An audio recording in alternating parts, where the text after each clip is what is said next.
जैसे मैंने सत्संग में सुना, आपने कहा कि हम ब्रिजवासी हैं, तो ये मतलब हमारा जन्मसिद्ध अधिकार है कि हमें भगवत प्राप्ति होगी ही होगी। वो देखो, एक चीज ध्यान रखनी है, भगवत प्राप्ति चिंतन से होती है।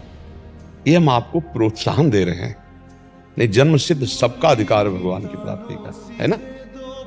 साधन धाम मोक्ष कर द्वारा, पाई न जे पर लोक संभारा, सो परत दुख पावई, सिर धुनि धुनि पछताए, काले कर्मे ईश्वर मिथ्या दोष लगाए। अब जैसे आप जिस संबंध से हैं, आपको संबंध की याद ही नहीं है।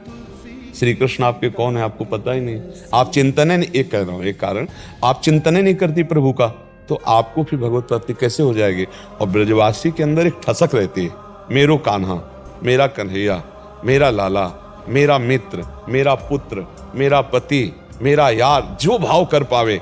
और इतनी जोर की ठसक होती है, बाबा तू भजन कर, मेरो तो कन्हैया यार, मेरो तो नंदगांव के जैसे आते ला, उनकी जब बातें सुनो, ए बाबा राधे राधे तो तेरे रटवे के भाग्य में है, मेरे तो बोल ब्रसभाल के जवाई की जाए, ऐसे वो गरजते। ये उनके अंदर जो ठसक बैठी है, मेरो लाला, मेरो यार, मेरो दोस्त, मेरा कान्हा, यही भगवत प्राप्ति कराता है। ये ठसक कभी नहीं भूलना चाहिए। आपके अंदर एक ठसक बनी रहनी चाहिए कि पूर्व संस्कार के बस हमको पति बाहर मिला, हम बाहर व्यवहार में, लेकिन मैं हूं तो प्रभु की।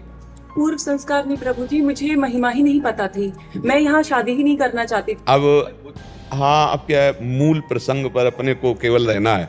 व्यवहार में उतर जाएंगे तो फिर बहुत ही विस्तार है व्यवहार का। मूल प्रसंग है कि मुझे भगवत प्राप्ति होगी कि नहीं, ब्रजवासी होने के नाते। तो आप श्री कृष्ण का चिंतन करती रहिए और ये ठसक रखिए कि मैं प्रभु की हूँ, पक्का होगी, उसमें कोई संशय नहीं है। तो इसलिए हम जैसे अपने वृंदावन में जो भी जुड़ते हैं आके, तो उनको एक बात जरूर सिखाते हैं कि अगर निरंतर भजन नहीं हो रहा तो ठसक रखियो, हमारे माई श्यामा जू को राज। हम ये जरूर कहें, तो बच्चा बच्चा है, हमारे माई श्यामा जू को राज, क्योंकि हम श्री जी के हैं। हम ये ठसक हमको भगवत प्राप्ति कराएगी। हमसे काहू के बल भजन को, काहू के आचार, व्यास भरोसे कुंवर के सोवत पांव पसार, मेरी लाडली जू, मेरे लाल जू, इसी से भगवत प्राप्ति।